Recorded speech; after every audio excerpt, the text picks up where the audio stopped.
What kind of woman lies during labor, just to make sure her husband misses the birth? In a hospital room full of secrets, the first cry of a baby wasn't the beginning of life. It was the start of betrayal. Martin had always imagined the birth of his first child as a moment of raw beauty and overwhelming joy. He saw himself holding his wife's hand, brushing damp hair from her forehead, whispering strength into her ear as she brought their future into the world. He saw tears, not from pain, but from the kind of love that felt too big for words. That was the dream. The reality was a sterile hallway, a locked door, and silence. Martin, 34, was a civil engineer known for his precision and calm. He approached life like blueprints, with structure, care, and plans that made sense. His wife, Olivia, 32, worked in hospital administration, intelligent, meticulous, always put together. They had met 6 years earlier during a fire drill. Martin admired her competence. Olivia liked his quiet strength. Their marriage, though not perfect, had been steady. They endured financial instability together, supported each other's careers, and finally reached the point they had long hoped for. They were expecting a baby. At first, Olivia glowed with the kind of joy Martin hadn't seen in her before. But something shifted as the pregnancy progressed. She became withdrawn. She skipped joint doctor appointments, citing work or fatigue. She insisted on going to checkups alone, often with her mother instead. She snapped when Martin brought up baby names or asked about the nursery. He chalked it up to hormones, to stress. He didn't press. He wanted to be supportive. Then came the night. Martin was in the middle of designing structural load calculations when he got the call. Olivia's voice was tense. "Something's wrong. I'm going to the hospital. Don't come. They're limiting access due to emergency protocol. Just wait. I'll update you." He froze. "Wait, what do you mean? I'm your husband." "I know," she said quickly, "but they won't let anyone in. Please, Martin, just stay home." He didn't stay home. Martin drove like a man possessed, arriving at the hospital in under 20 minutes. But when he reached the reception, a nurse confirmed Olivia's admittance but refused to let him through. "Emergency obstetric procedure," she said, "only essential personnel." And so he waited 6 hours, on a stiff plastic chair, staring at the motionless elevator doors, checking his phone, pacing. No updates, no calls, no cries through the corridor. He wasn't even allowed near the maternity wing. Eventually, a doctor approached him, white coat, tired eyes. "Congratulations, you have a baby girl." Martin stood up. "Can I see them?" The doctor hesitated. "Your wife is resting. She had a tough delivery. It's best to give her time." No one mentioned the baby's name. No nurse came to offer a wristband. No paperwork, no photos, just nothing. Over the next few days, Olivia stayed in a private maternity room.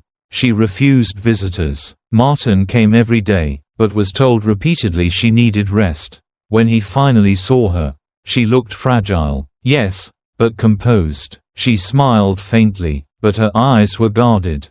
"The baby?" he asked. "With the nurse. Sleeping," she replied. "I'm still overwhelmed. Give me a little space."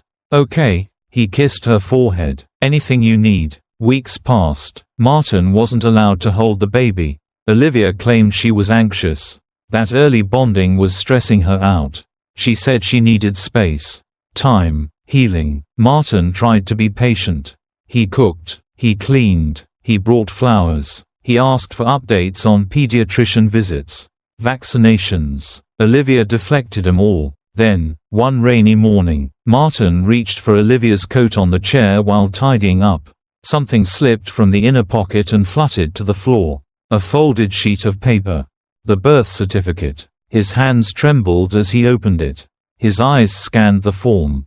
Baby girl, date, hospital, mother, Olivia Bennett, father, unknown, unknown. Martin read it again, and again. His knees gave out, and he sat on the edge of the bed, holding the certificate like it might dissolve. He looked toward the nursery room where Olivia slept peacefully with the baby. Something in him cracked. She had gone through labor, the most intimate, sacred moment of their shared life, and she had chosen to exclude him. But this wasn't just exclusion. This was erasure. She had made sure the system recorded him as a stranger to his own child. That night, Martin lay awake for hours, no longer asking what had gone wrong. He now asked, with icy clarity, what was she hiding? And who was the father that needed to be kept secret so badly? She would stage a fake emergency to shut her husband out of his own bloodline. The search for truth had begun. And it wouldn't be gentle. Martin sat alone in the parked car outside the hospital, his knuckles white as he gripped the steering wheel. The early morning sun cast long shadows across the dashboard, but none of them were as dark as the thoughts clouding his mind. He had missed the birth of his daughter, not by accident, not by fate, but by design. Olivia had ensured it, and now, in the stillness that followed, silence gave way to suspicion. He couldn't sleep, he couldn't eat. The image of that birth certificate with the word "unknown" under the father's name haunted him like a phantom. It wasn't just a clerical error. It was a message, a declaration that he was, in the eyes of the system, a stranger to his own child.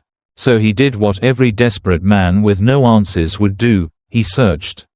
Through late nights and early mornings, Martin began quietly asking questions. He knew one of the nurses from Olivia's hospital, a kind woman named Jenna who had always shown a soft spot for his family. He waited until she was alone on her break, approached her gently, respectfully, but the moment he mentioned Olivia's maternity file, her demeanor changed. "I can't, Martin," she said, voice low. "You know I could lose my license." But that night, an email arrived, no subject, no signature, just a line of text. "You deserve the truth." Attached was a scanned report. A page pulled from Olivia's medical file, clinical. Cold, but explosive. The name listed as present in every OB/GYN appointment. Dr. Lionel Garver. Martin knew the name. Everyone in the hospital did. He was the chief attending OB and a man Martin had met once. Briefly, at a staff holiday event. Stomach twisted, Martin confronted Olivia that evening. He didn't shout, his voice didn't rise, but it carried the sharpness of a blade. "Why him?" he asked. "Why not me?" She looked up from the cradle where the baby slept, her expression blank. "You weren't there," she said. "You weren't supposed to be there." It wasn't an answer, it was an indictment. Before Martin could respond, her mother stepped in. Gloria had always been composed, even regal in her self-righteousness. But now, there was a chilling certainty in her voice. "We planned this," she said simply. Martin blinked. "What? 10 years ago, your family turned Olivia away." Gloria continued. "When she was young, pregnant, alone. You remember what your father said? That she wasn't wife material." Martin's mind reeled. He had known about the miscarriage. Vaguely, but Olivia had never told him the full truth. Now he understood. It wasn't just a lost child. It was a wound, and Olivia had carried it like a blade between her ribs ever since. "She lost that baby," Gloria said, "and she lost her dignity. But she kept her resolve." Martin looked back at Olivia. Her face was unreadable. She didn't look proud, she looked empty. It wasn't just revenge. Olivia finally whispered. It was reclamation. "I wanted something of mine. Something that no one could take away." Martin backed away slowly, as though the house itself had become something foreign, something toxic. He left without slamming the door. But he wasn't done. There was still the child. A baby, innocent of its origins, but tied to a web of betrayal and vengeance. Martin needed the truth, legally, genetically, morally, quietly. He collected strands of hair from the infant's hairbrush. He waited a week for the results. When the envelope arrived, he sat alone in the same car outside the hospital. The verdict was swift. 0% probability of paternity.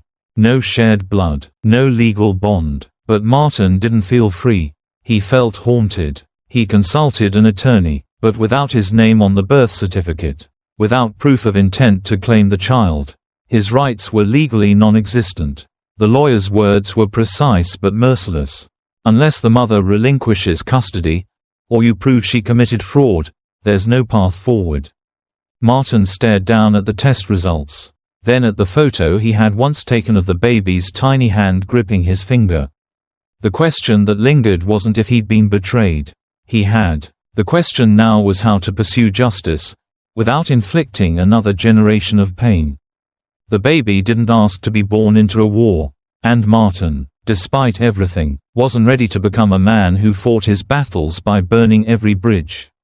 So he planned, not for vengeance, but for something more dangerous, the truth. Revealed not in anger, but in patience. It was only the beginning. Martin knew that vengeance often burned hot and reckless. But what he sought now wasn't fire. It was ice, precise, cold, and slow. He would not rush. He would not confront in anger. Because this wasn't just about Olivia anymore. It was about the child, the legacy, and the truth that deserved to be revealed without screaming. And so he began to dig.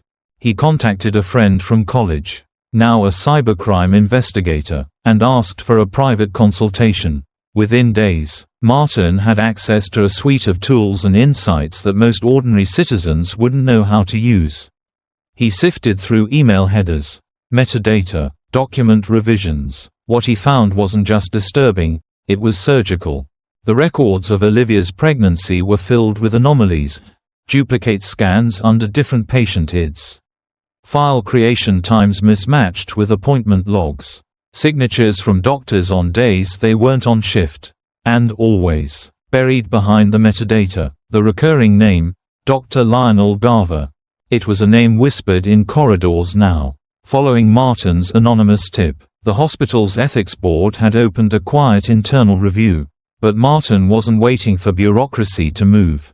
He had already begun recording every interaction with Olivia and her mother, every whispered threat, every manipulative nudge dressed as maternal concern, especially the conversation in which Gloria had told him, with startling pride, she took back what the world denied her.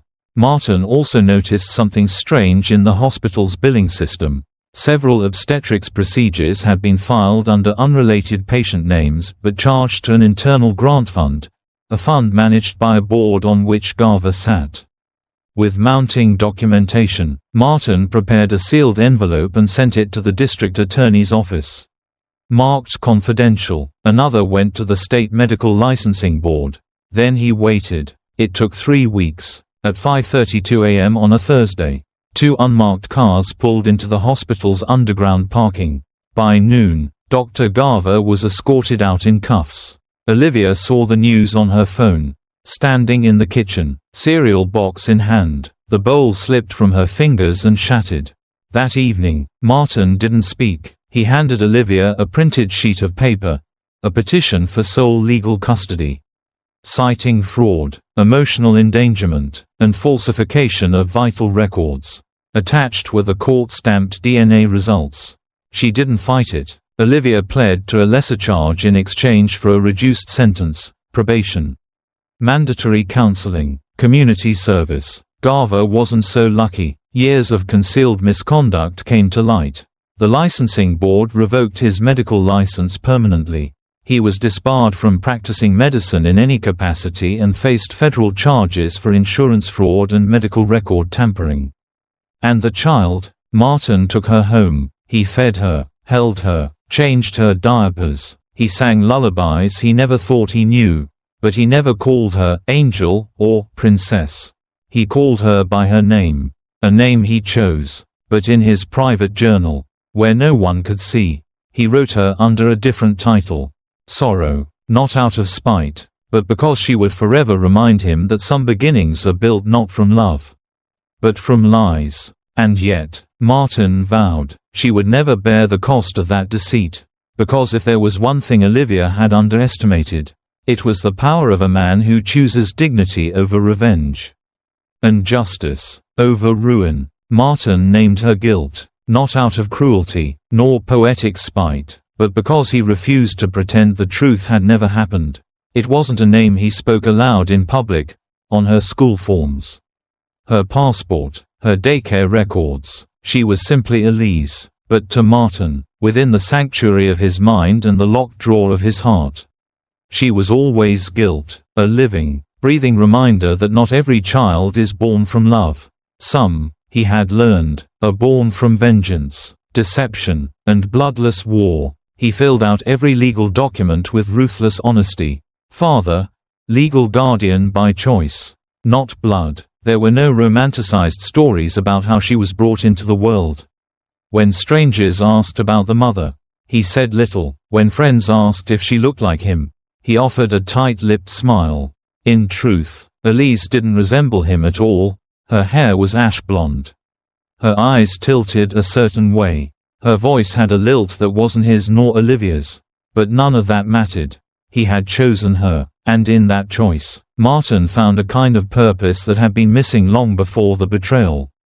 Their home was quiet, structured, loving, but never coddling. Elise was fed, dressed in soft clothes, kissed goodnight, but Martin never referred to himself as Daddy. He waited. He believed the title should not be taken, it should be earned. It was a word that should be gifted, not claimed. He kept a respectful distance.